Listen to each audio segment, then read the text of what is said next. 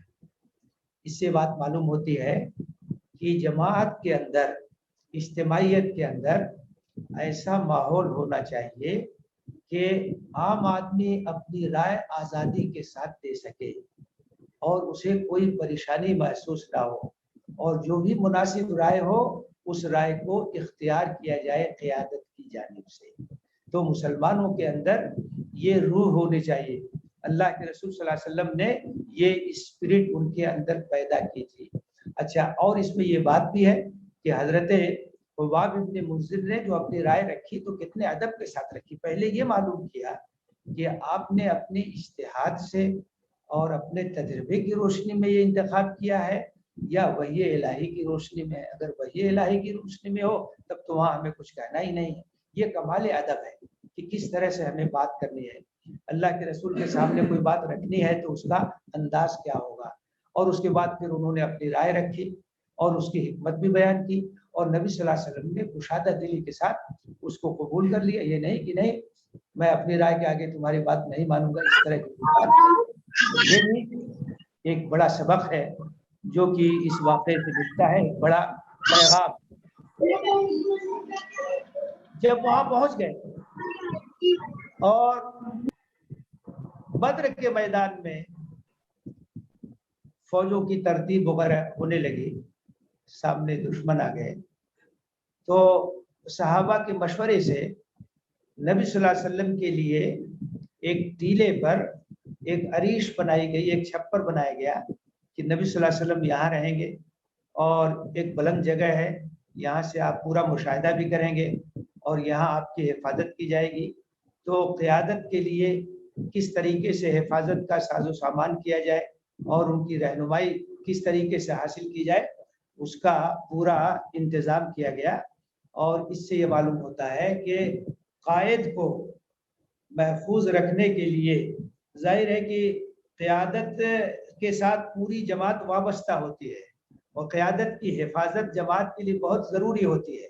تو وہاں باقاعدہ اس کا اہتمام کیا گیا، اس کا انتظام کیا گیا، اور اللہ کے رسول نے فوجوں کو ترتیب دی۔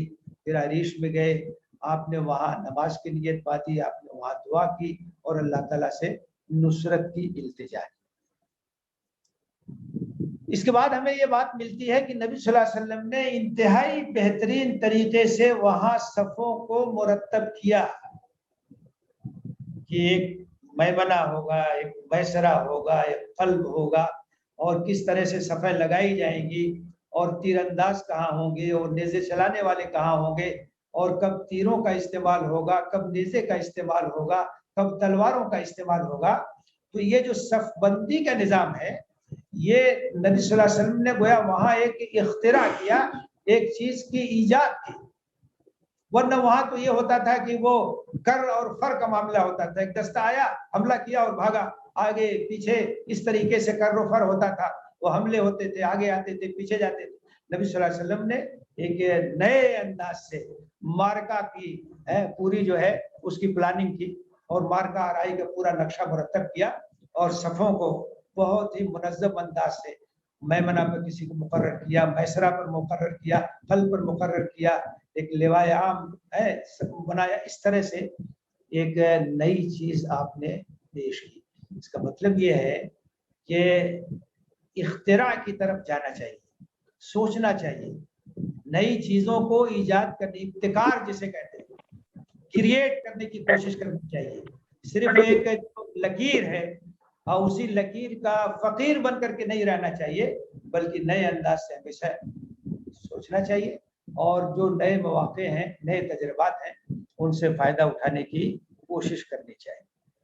اس کے بعد جو بات ہمیں ملتی ہے کہ تمام چیزیں جب آپ نے مرتب کر لی، جو اسباب تھے سب آپ نے اختیار کر لیا، تو اس کے بعد پھر آپ نے انتہائی الہا کے ساتھ، تضرع کے ساتھ، آہوزاری کے ساتھ آپ نے اپنے ہاتھ اٹھائے، آپ نے دعا کی اور اللہ تعالیٰ سے مدد کی بھیک مانگی، اور آپ نے یہ کہا کہ یہ جماعت اگر اے اللہ ہلاک ہو گئی تو پھر اس سرزمین پر تیری عبادت نہیں ہو سکے گی، تیرا پیغام لے کر کے آگے کوئی نہیں بڑھ سکے گا۔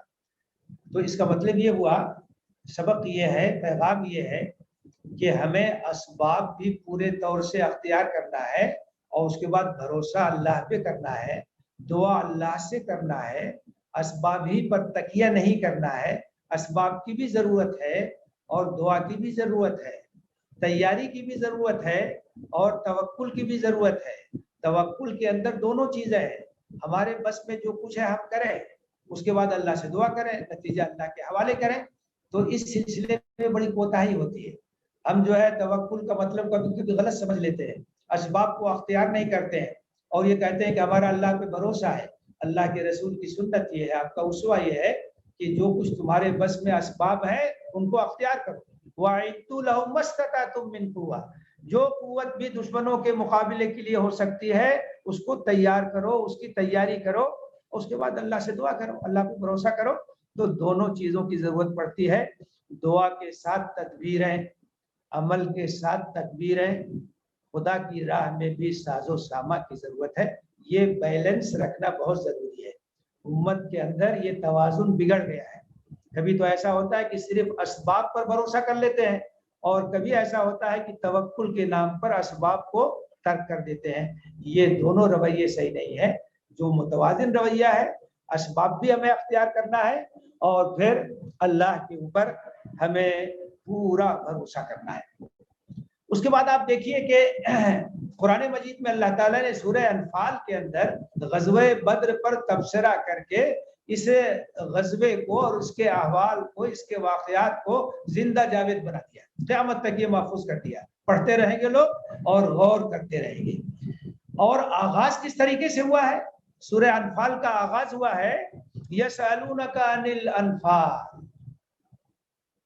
مال غنیمت کے بارے میں کچھ اختلاف ہو گیا تھا، پہلا مارکا تھا، مال غنیمت اتنی بڑی تعداد میں آتا ہے تو کچھ اختلاف ہوا تھا رائےوں کا، تو وہیں سے آغاز ہوا کہ یہ انفال کے بارے میں، مال غنیمت کے بارے میں پوچھتے ہیں۔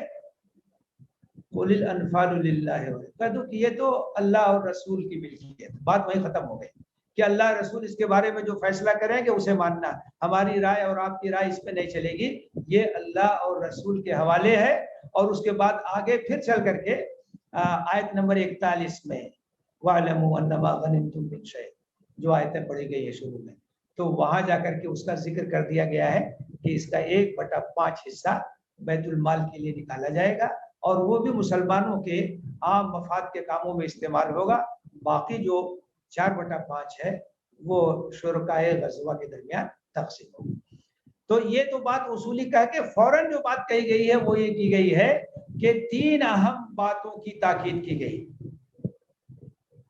فاتقوا اللہ واصلحوا ذات بینکم واطیعوا اللہ ورسولہ، 3 اہم ہدایتیں دی گئی۔ تقوی اختیار کرو ہر صورت میں، اللہ کا ڈر، اللہ کا خوف، اللہ کے سامنے جواب دہی کا احساس،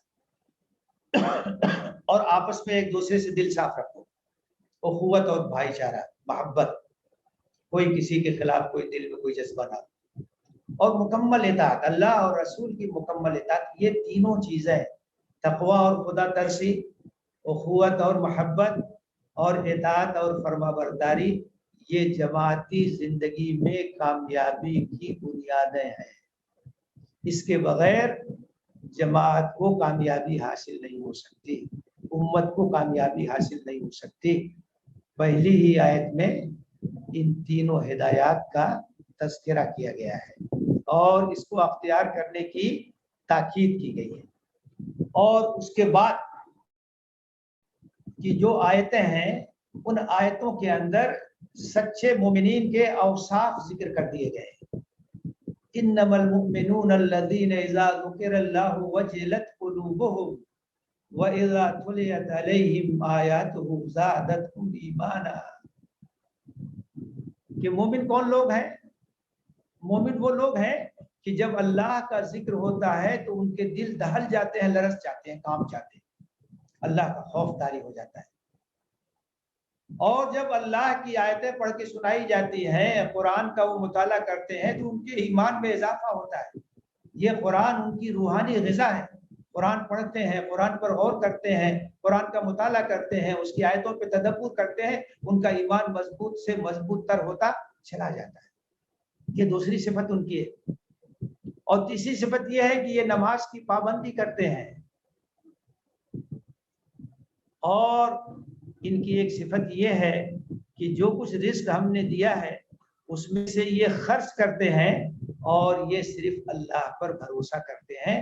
فرمایا کہ یہی سچے مومن. ایک آئینہ رکھ دیا گیا ہے کہ اس میں اپنی تصویر دیکھو. 5 بنیادی صفات کا ذکر ہے.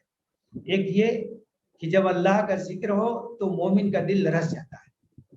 دوسرے یہ کہ قرآن کے ذریعے سے اس کے ایمان میں اضافہ ہوتا ہے. تیسرے یہ کہ مومن صرف اللہ پر بھروسہ کرتا ہے. اور چوتھے یہ کہ مومن نماز کا پابند ہوتا ہے. اور 5ویں چیز یہ کہ یہ مومن اللہ کے راستے میں اپنا مال خرچ کرتا ہے. اس لیے کہ انفاق کے بغیر تو دین کا کام نہیں ہو سکتا.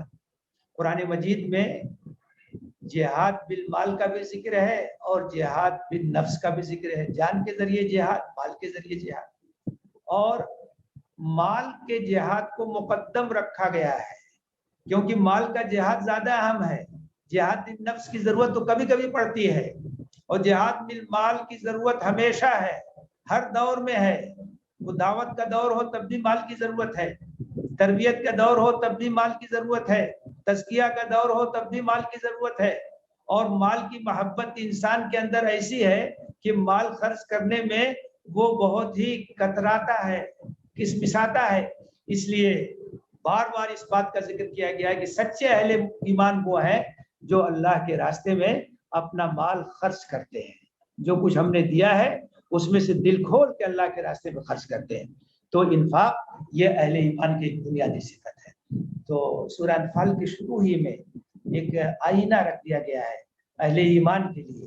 ہر دور میں ہر شخص کو, ہم میں سے ہر شخص کو اس آئینے میں اپنا چہرہ دیکھنا چاہیے, اپنی تصویر دیکھنی چاہیے کہ ہماری شخصیت کے اندر یہ اوصاف اور یہ صفات جن کا ذکر کیا گیا ہے یہ کس حد تک موجود ہیں.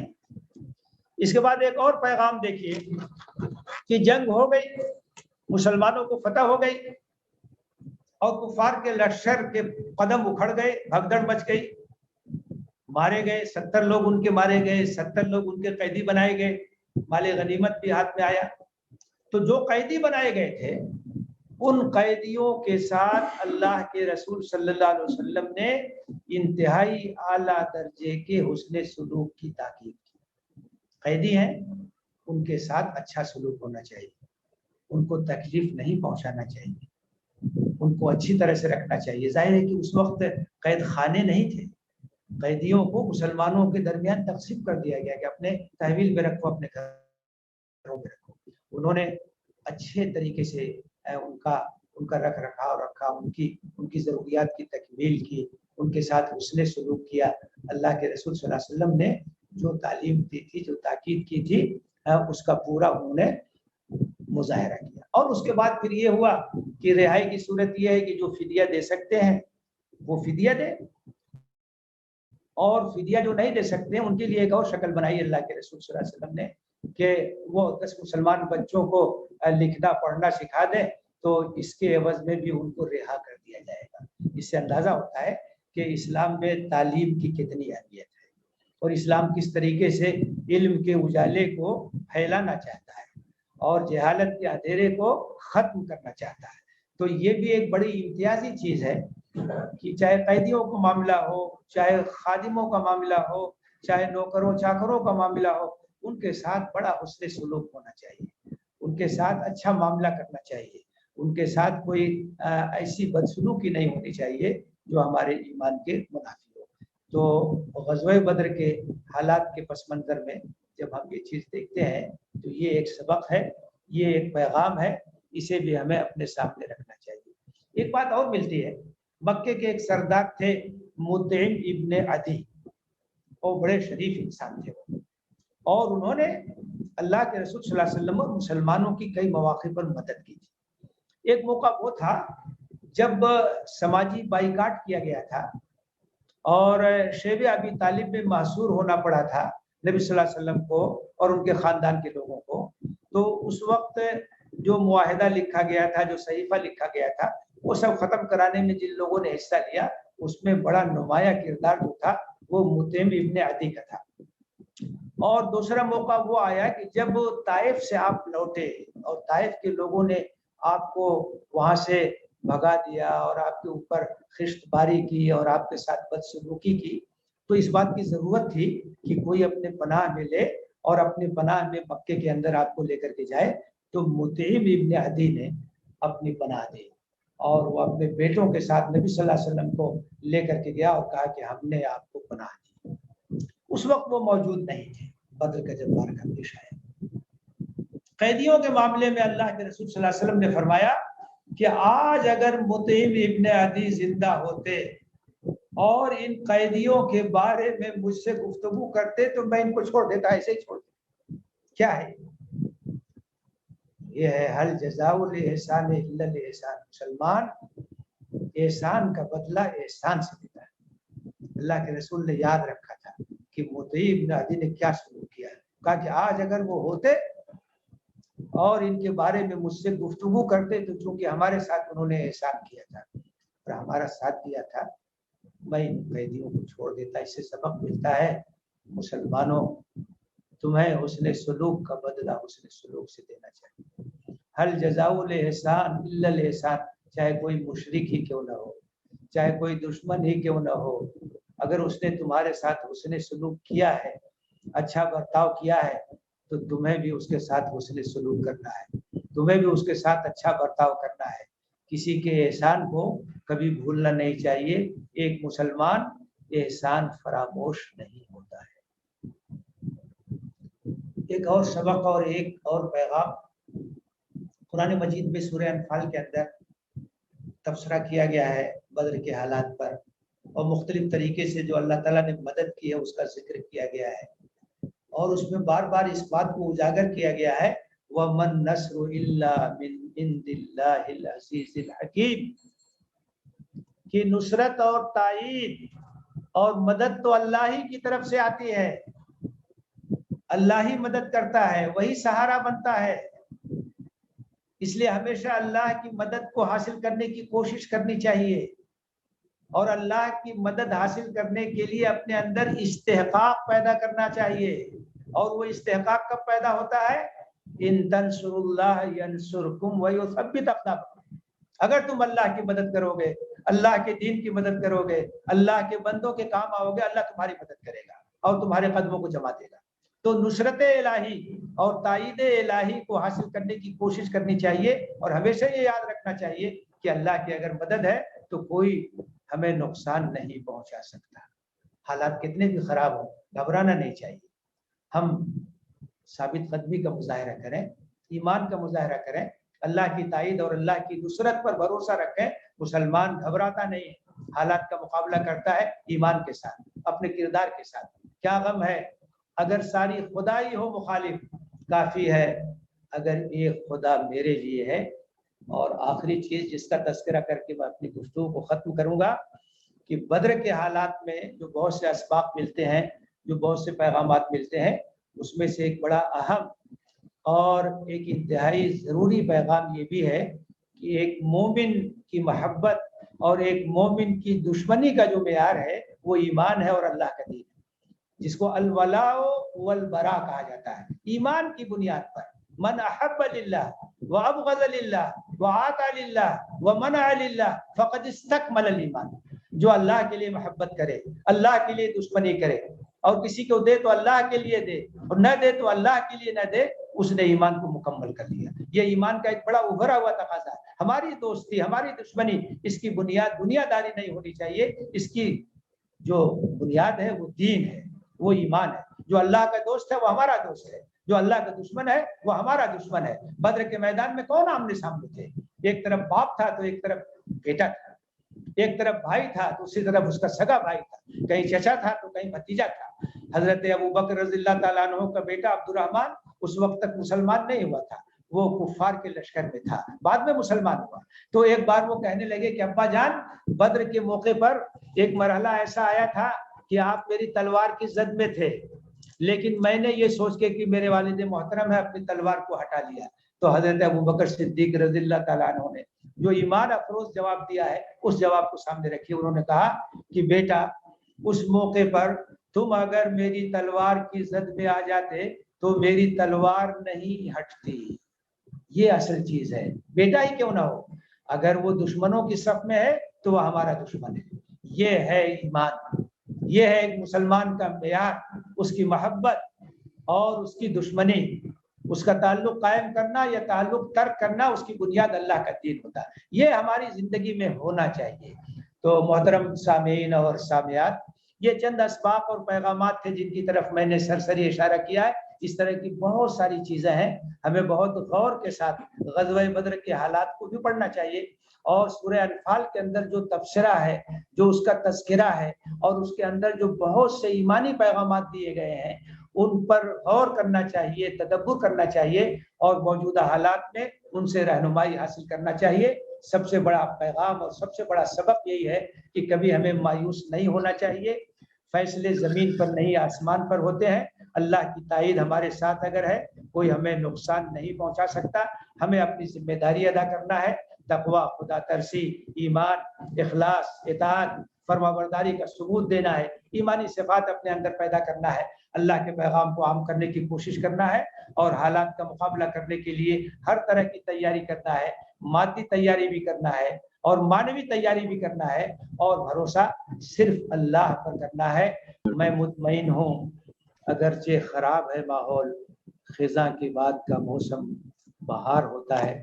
اللہ سے دعا ہے کہ موجودہ حالات میں ہمیں ثابت قدمی عطا فرمائے, ایمان کے تقاضوں کی تکمیل کی توفیق دے. آمین. وآخر دعوانا ان الحمد للہ رب العالمین. جزاک اللہ خیرا کثیرا. حضرات, ابھی ہم حضرت مولانا طاہر مدنی صاحب کو سماعت کر رہے تھے. آپ نے بہت ہی تفصیل سے بہت ہی ایمان افروز باتیں بیان فرمائی. اگر ہم یوم الفرقان کے پیغام کو اچھی طرح سمجھ سکے تو ہمیں امید ہے, پوری امید ہے کہ انشاءاللہ ان مشکل حالات میں بھی ہم نکل جائیں گے, اور اللہ تعالیٰ ایک بار پھر ہمیں سربلندی عطا فرمائے گا, دشمنوں پر غلبہ عطا فرمائے گا انشاءاللہ. تو ضرورت اس بات کی ہے کہ جو باتیں مولانا نے بتائی ہیں, جو اس کا پیغام ہے یوم الفرقان کا, غزوہ احد کا جو پیغام ہے, اس پر غور و خوض کیا جائے, اور سورہ انفال کے شروعاتی آیات کو بہت غور سے پڑھا جائے اور اس کو تدبر کیا جائے. ہم بہت بہت شکر گزار ہیں حضرت مولانا طاہر مدنی صاحب کے کہ آپ نے اپنا قیمتی وقت دیا اور روزہ رکھ کر بھی ہم سے خطاب فرمایا, اور ہم تمام شرکا کے بھی شکر گزار ہیں کہ آپ نے اپنا وقت لگایا اور ہمیں ہمارے اس پروگرام کو سنا. جزاکم اللہ خیرا کثیرا. اب اسی کے ساتھ پروگرام کے اختتام کا اعلان کرتا ہوں. السلام علیکم ورحمۃ اللہ وبرکاتہ. السلام ورحمۃ اللہ.